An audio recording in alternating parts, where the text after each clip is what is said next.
Привіт, з вами Андрій. Сьогодні приступаю до роботи над моделлю славнозвісного штурмовика Fairchild Republic A10 Thunderbolt 2, який яскраво вирізняється своєю формою з-поміж інших літаків післявоєнного періоду. І все тому, що А10 буквально створений навколо гармати Avenger GAU-8, яка власне поставила перед конструкторами чимало нетривіальних дизайнерських та технічних задач, вирішення яких вимагало нетипового підходу.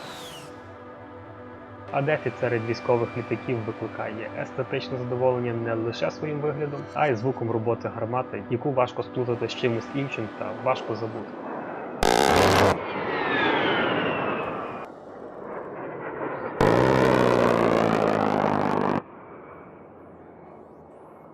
Посилання на відео залишив для вас у описі під цим відео.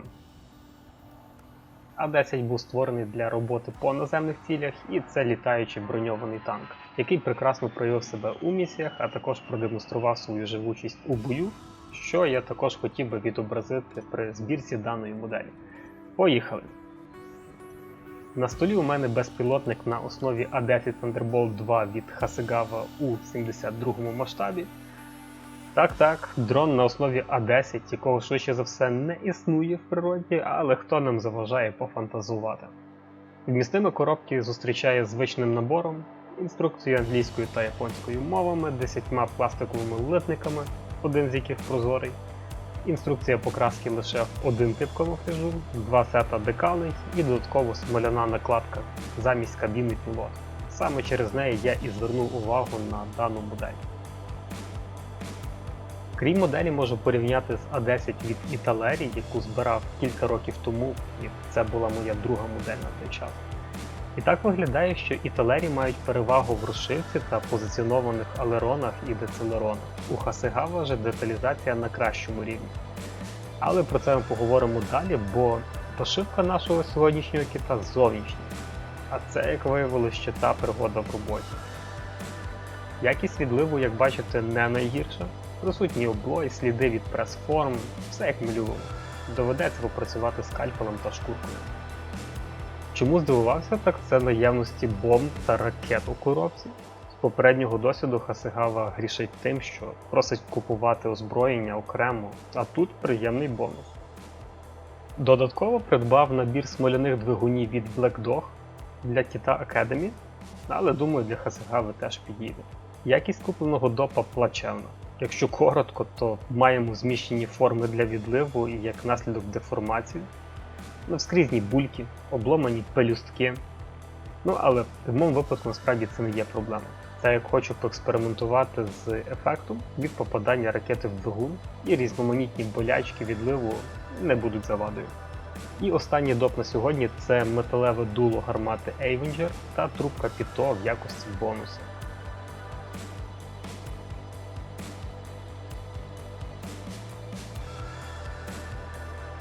Так як на столі у нас безпілотник, то починати збірку можна не з кабіни пілота. І моїм першим кроком стали двигуни.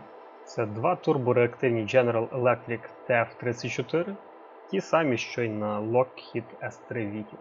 Спершу відділяю мухи від котлет, а саме частини двигуна від тримачів. Воду додаю, щоб при спилюванні уникнути пилу. Той самий підхід і при зашкурюванні кілька капель води на баф не завадять.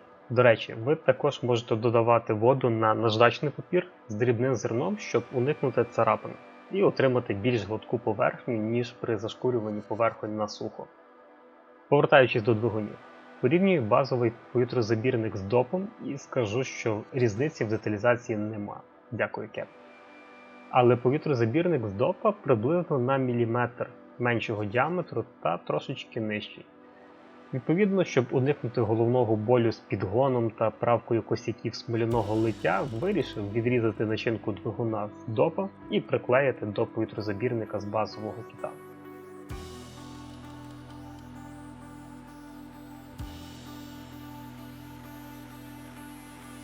Тепер найцікавіше.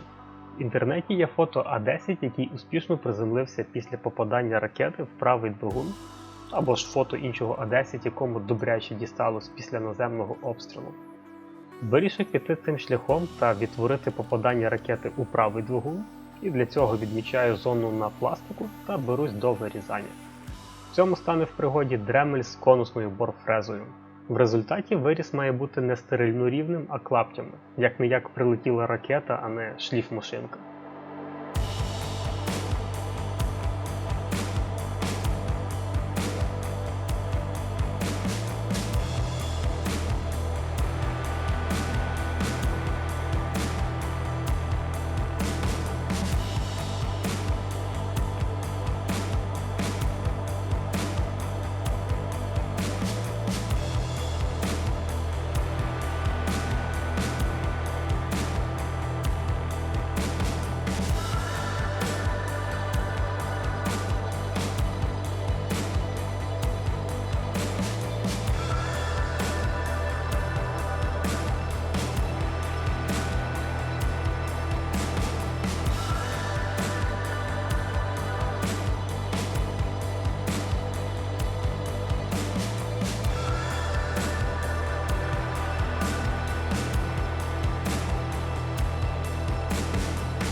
Думаю, при ударі мало би дістатись і випускному соплові, тому його теж піддаю обробці фрезою і самі отвори проробляю скальпелем, щоб результат мав вигляд пошкодження від уламків.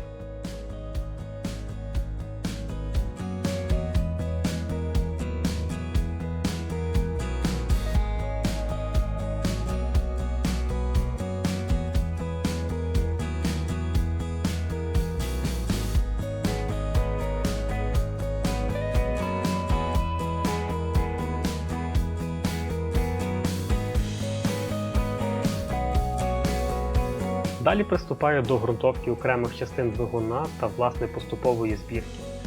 Щоб було простіше, з кожним елементом працюю окремо, поки є вільний доступ.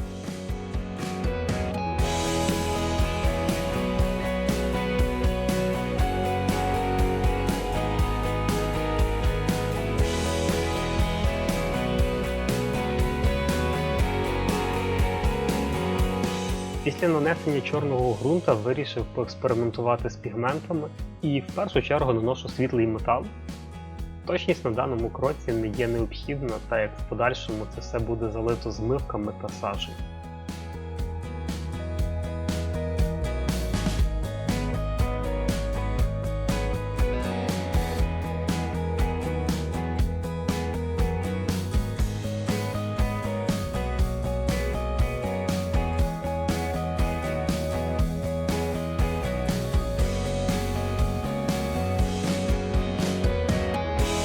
А наступним кроком фарбую окремі елементи двигуна в червоний, блакитний, срібний кольори, доволі рандомно.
Сопла спершу покриваю металіком, далі тонким слоєм світло-сірого.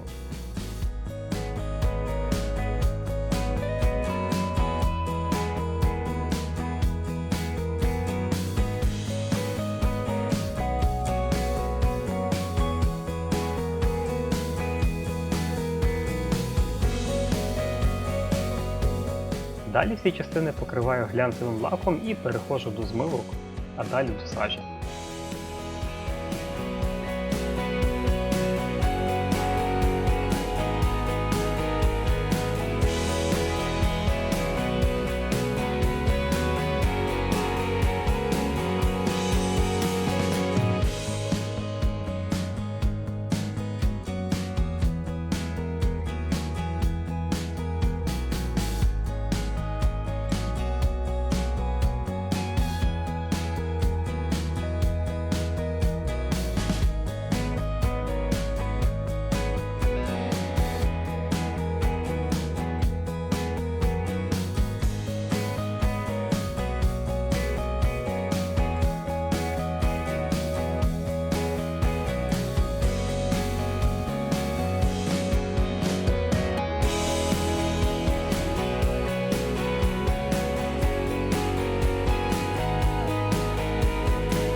Кілька штрихів темним металіком і двигун готовий до фінальної збірки. Тепер необхідно все покрити сажею, щоб знизити яскравість кольорів і додати ефекту обгорілості та закопченості після вибуху.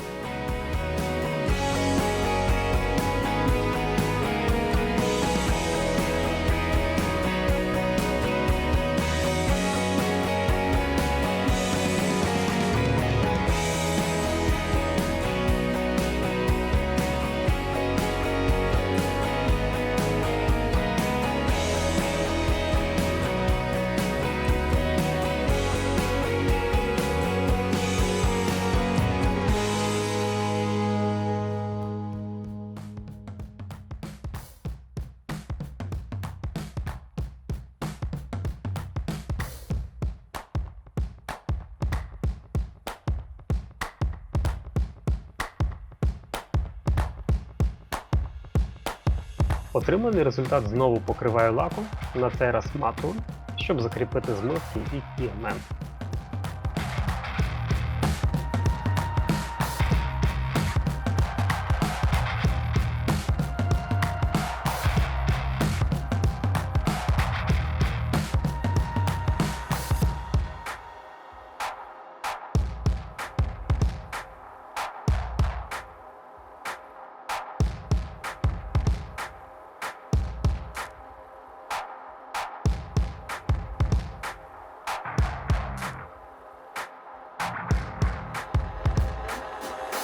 Переходжу до збірки крил, і з ними не все так гладко.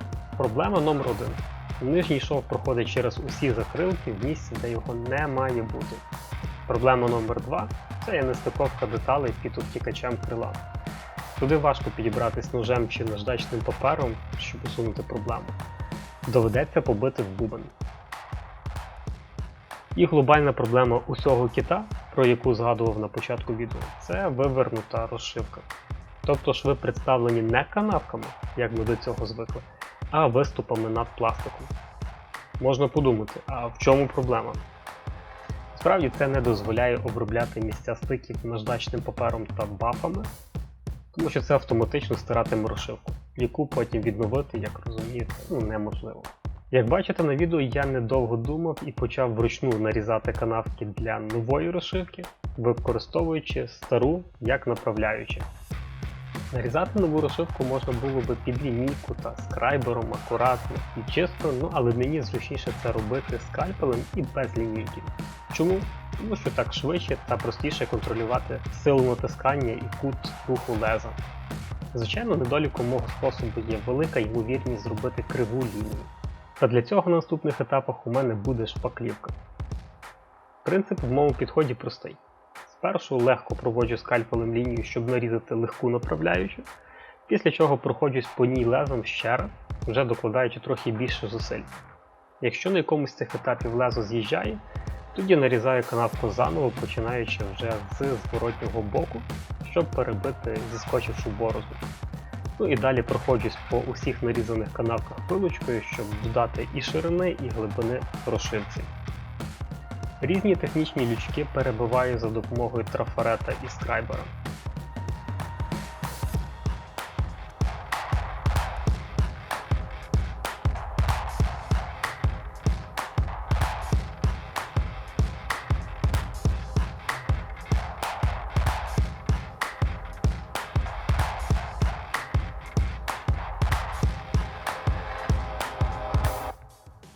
Наступним кроком потрібно зняти стару розшивку за допомогою наждачного паперу і заполірувати нову розшивку.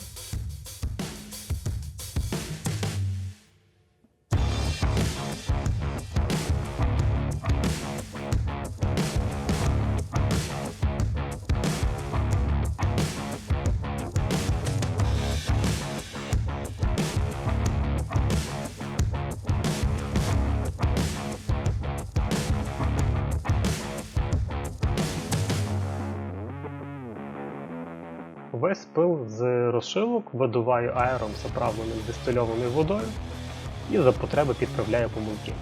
Куди ж без них? Ідентичний підхід застосовую для усіх частин літака, де є розшивка, і яку варто також виправити. Дійшовши до фюзеляжу, бачу, що це є єдине місце, де є клепка. Після нарізання нової розшивки і видалення старої, від клепки, звичайно, нічого не залишиться. Це, власне, диктує новий етап роботи, нанесення клепки, що й покажу у цьому відео трошечки згодом.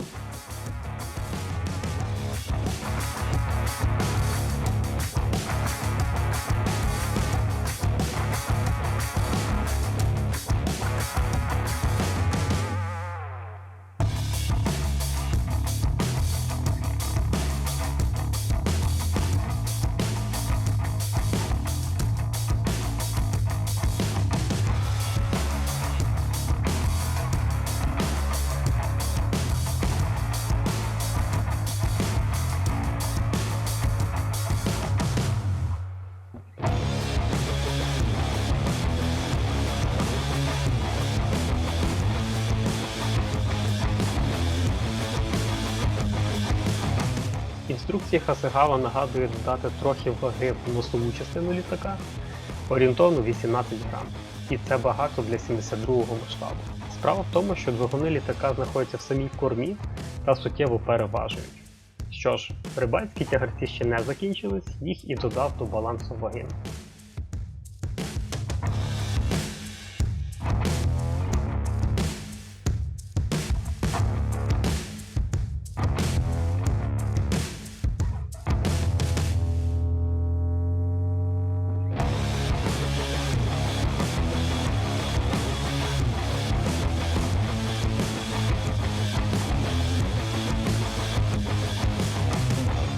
Шпаклювання швів та помітних окові зайвих надрізів виконую рідкою шпаклівкою, після чого вирівнюю стики спершу грубо надхилем, далі наждачним папером різної зернистості.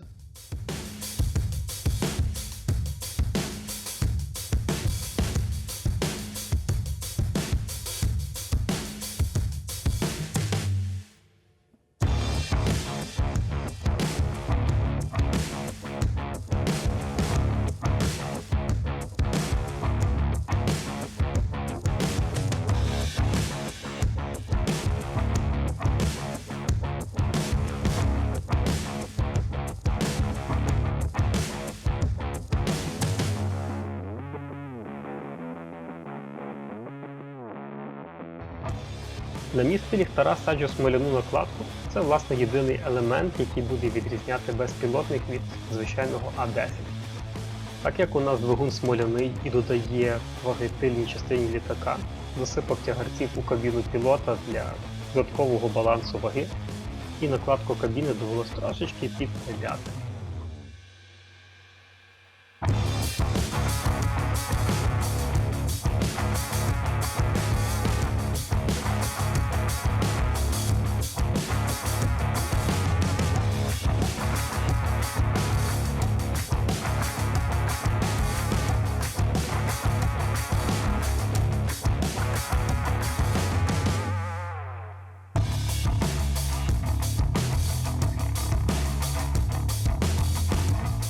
Далі вирішив вирівняти стик на кінцівках крила, поки дремель під рукою.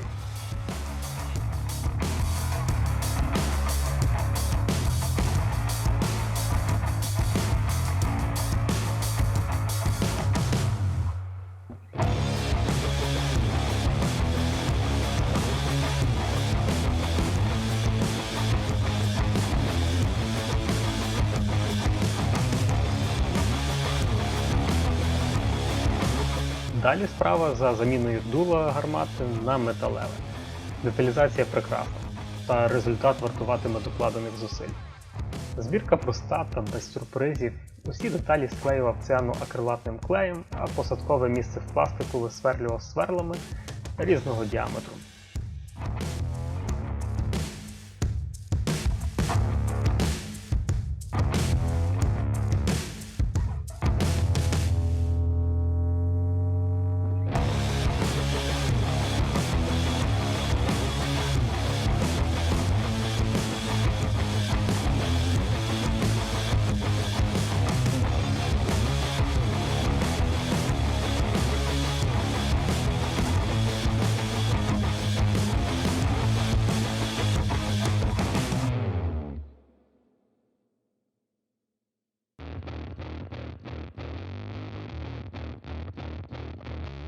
Діаметру отвору було все одно замало. Довелось зробити надріз на пластику, щоб вставити дуло, і після чого зашпаклювати.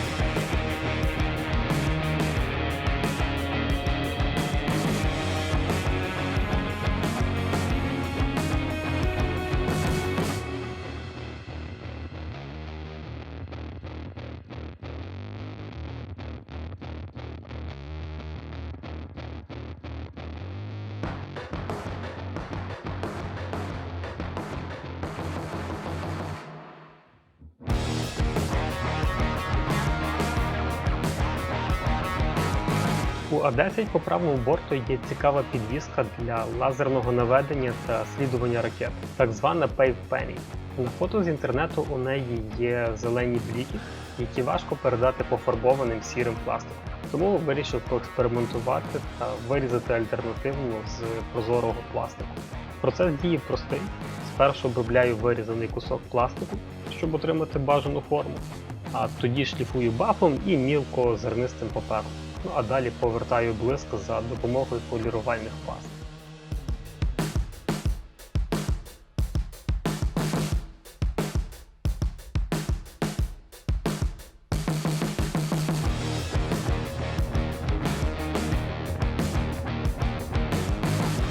Тоді висверлюю отвір всередині і заливаю в нього зелену прозору фарбу.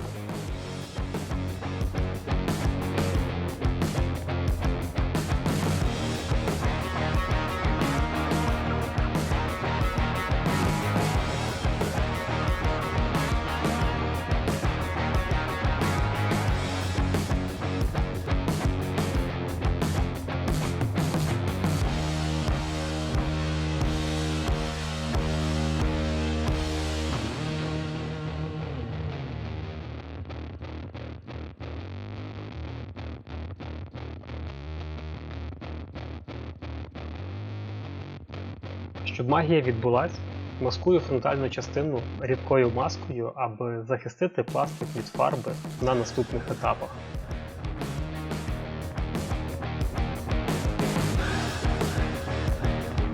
Бомби та ракети в коробці без сопел. Вирішив виправити цю несправедливість на усіх трьох типах бомб та ракет. Спершу ставлю мітки скрайбером, тоді висверлюю отвори різним діаметром сфер.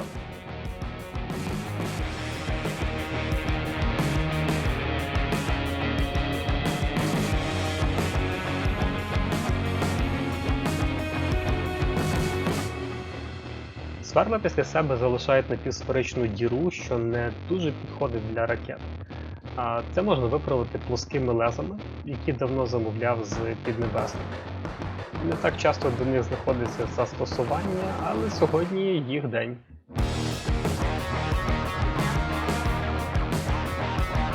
Стійки шасі. Куди ж без створення проводів до них? Для цього ідеально підійде мідний дріт, і в мене знайшлось кілька різних з різною товщиною. З минулого досвіду мідь та свинець найкраще піддаються згинам та мають ефект пам'яті. Приклеював їх цианоакрилатним клеєм, тонші мідні дроти йшли для з'єднання фарб, товстіший дріт вже імітував основний кабель, що йде по стійці шасі.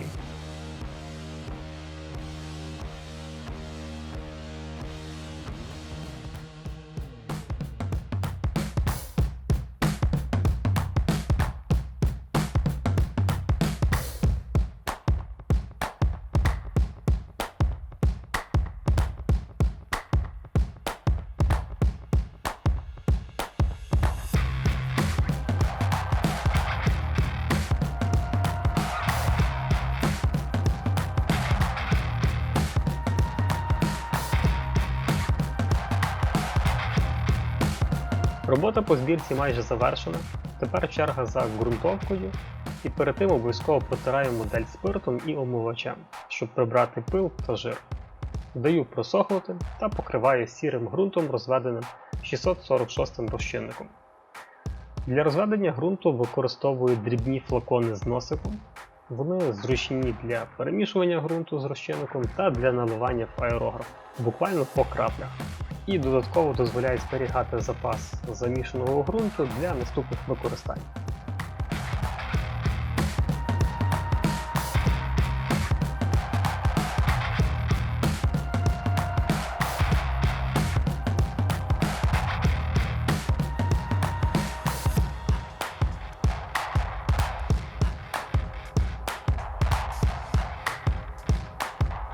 На даному кроці не стільки важливо загрунтувати модель для покраски, скільки вирівняти колір моделі, щоб проявились всі гріхи після нанесення розшивки та проблемні місця на стиках, де використовувалась шпаклівка. Після ґрунтування уважно оглядаю модель і шпаклюю косяки, після чого або затираю їх наждачним папером, або по-лінивому зрізаю скальпелем. І знову затираю папером.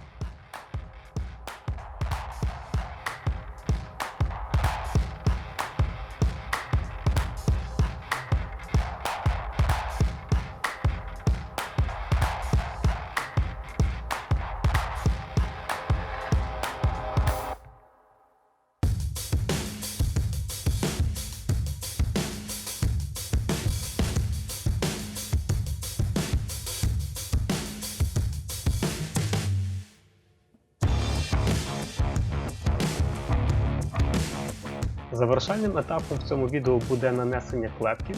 Для цього пригодиться дисковий ревітер з кроком 1 мм та 1 мм 25 мм, а також міні-версія ревітера з таким самим кроком, яка ідеально підійде для нанесення клепки на невеликих чи важкодоступних місцях. Клепку наносив відповідно згідно орієнтовних креслень з інтернету.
Величезне вийшло відео, близько місяця вечірньої роботи.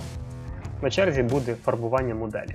Дякую усім, хто додивився до кінця, ставте палець вверх, якщо подобається результат, та діліться думками в коментарях, як ви ставитесь до довшого формату відео. Успіхів вам та до нових зустрічей!